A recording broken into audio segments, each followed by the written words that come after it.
Athens, the world's first democracy, the most glorious city in the ancient world.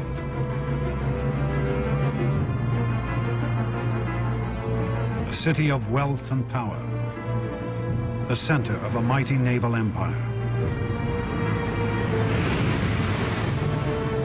At the head of this state stood one man, a man who seemed to embody all the Athenians' achievements, Pericles. But Pericles would now risk everything he and the Athenians had built in one great gamble. A war that he hoped would make Athens the undisputed ruler of the Mediterranean. This conflict would indeed transform Athens, but in a way Pericles could never have imagined.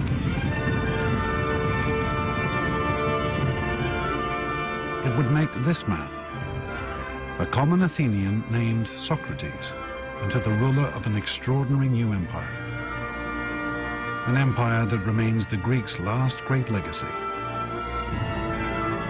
An empire of the mind.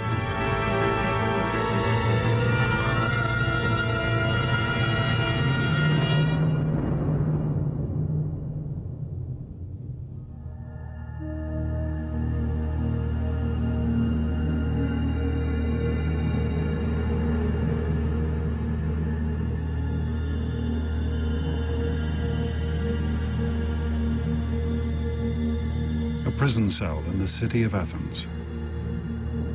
The year 399 BC. Sokratis, the world's most famous philosopher, prepares for his execution. Around him lies a city ruined by war.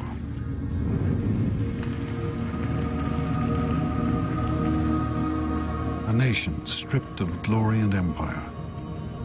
People who have lost everything. Sokratis is perhaps the one man who could have saved his fellow citizens from the greatest defeat in their history. Instead, they have condemned him to death.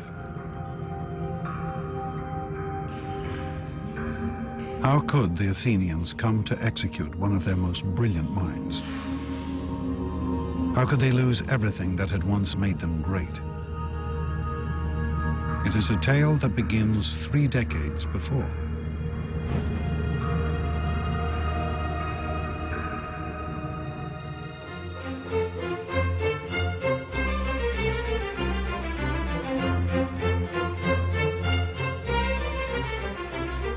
In the year 431 BC, the city-state of Athens was the greatest power in the Mediterranean.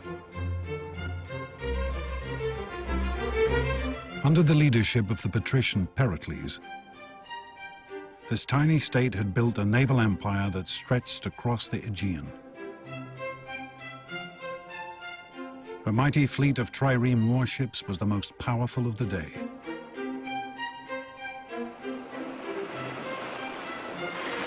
Athens lay at the center of a great trading network that dealt in goods from as far afield as Britain in the west and India in the east, bringing untold wealth into the city.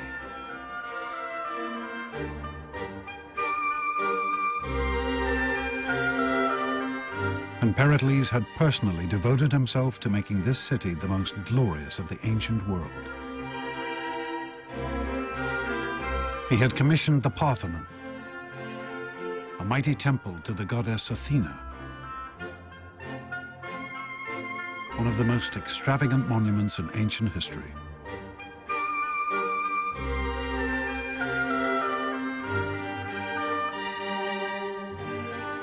But for all his power and sway, Pericles did not rule this city. For Athens was a democracy.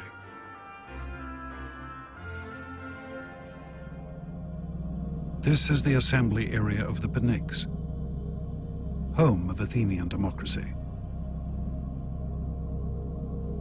The system that gave every Athenian citizen a say in the running of their state. Here, Pericles had to stand before his fellow citizens and win the right to lead.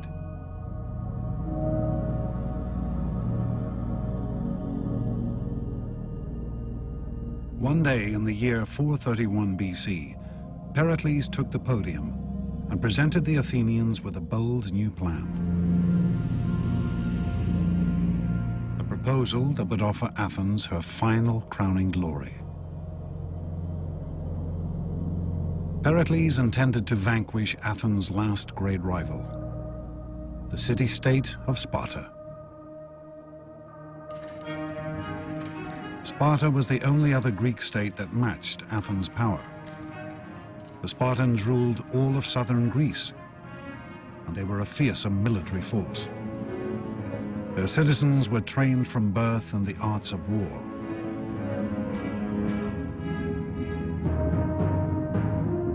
Tension had been building between Athens and Sparta for decades.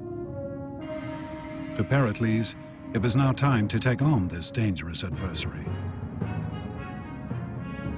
to make Athens the undisputed leader of the Mediterranean. If we go to war, as I think we must, be determined that we are not going to climb down. For it is from the greatest dangers that the greatest glory is to be won. The assembly embraced Pericles' plan. The Athenians were never ones to shrink from a fight. The ancient Greeks as a whole were not by any stretch of the imagination a peace-loving people. Peace was an interruption of war rather than vice versa, and the Athenians were as bellicose as any other Greeks.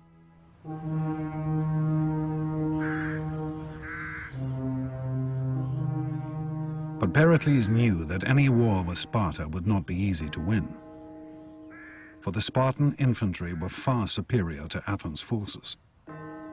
Athens' strength lay in her navy.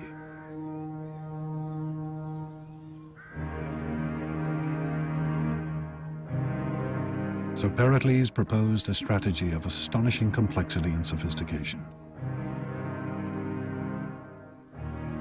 He convinced the Athenians to abandon all the land around Athens and retreat behind the great long walls that stretched down from the city to its harbor at Piraeus.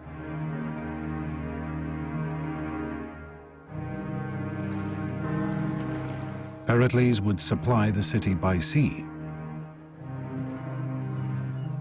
Merchantmen would bring in grain, wheat, and other essential supplies from Athens' colonies and allies across the Mediterranean.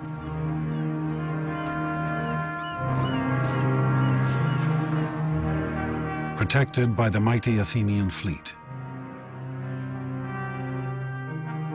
And Pericles would use this great navy to attack the Spartans from the coast.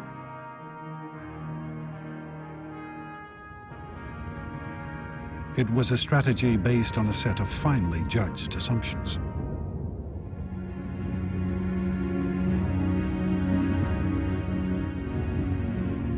Pericles' expectation was that after a year or two, but no more than 3, the Spartans would realize that they could not win the war because the Athenians would never give them the infantry battle they needed in order to win, and they had no other device available. Athens' fleet had always been key to the city's success. It had won the city great military victories, and it had built her an empire.